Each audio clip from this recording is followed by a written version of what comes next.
નમસ્કાર, checkpost live ન્યૂઝમાં આપનું સ્વાગત છે. હું નડિયાદથી ગૌતમસિંહ સુદાન. આપ આજે જોઈ રહ્યા છો તે છે ઝલકની સામેવાળી નહેર કે જે મોટી નહેર જોડે જોઈન્ટ થાય છે.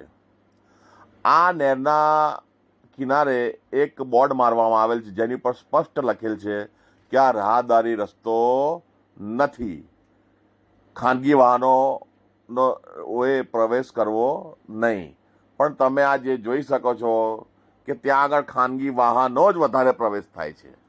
હવે આ સિંચાઈ વિભાગની દાદાગીરી કહેવી કે સિંચાઈ વિભાગની નિષ્ક્રિયતા કહેવી કે પછી આ બીજું કંઈક ગણવું સમજવું?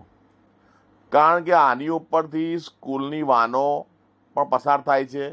પણ જો સ્કૂલની વાહનો આ ખાનગી વાહનોએ પ્રવેશ બંધ કરવો નહીં.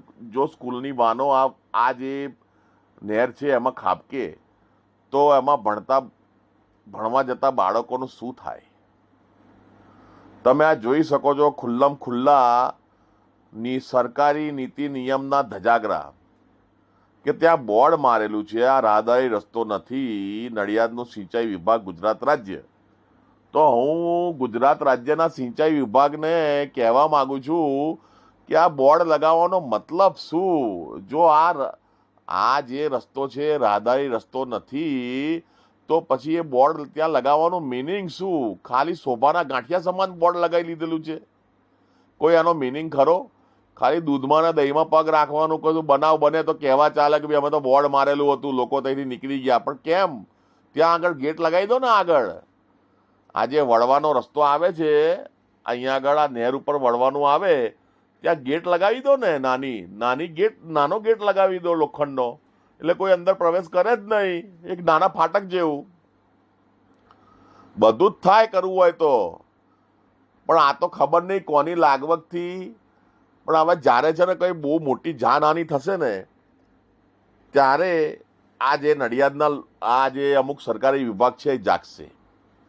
અને મારી મહાનગરપાલિકાને વિનંતી નડિયાદની કે આ જે રાહદારી રસ્તો નથી તો ત્યાં કાં તો સ્પષ્ટ લખી દેવામાં આવે કે આ રાહદારી રસ્તો છે, નહીં તો પછી ત્યાં આગળ કાયમી ધોરણે ફાટક મૂકી દો નાનું કે જેથી કરીને વાહન જાય નહીં.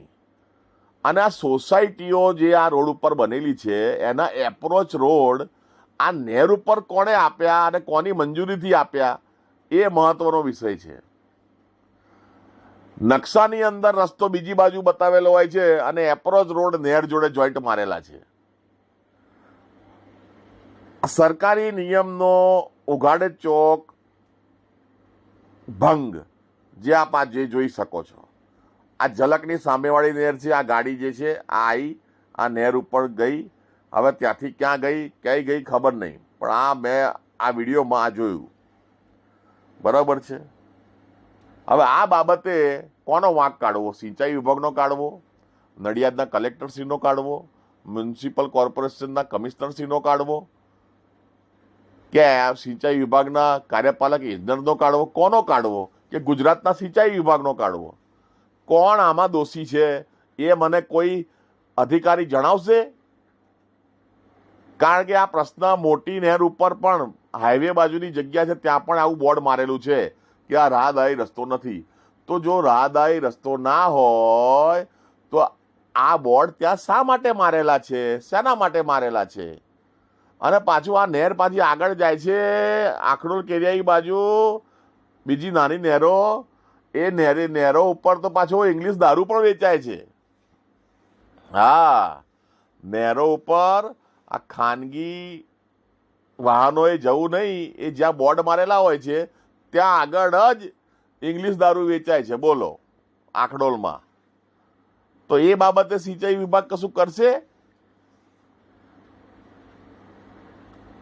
જય હિન્દ, જય Bharat. Checkpost live news, Nadiad.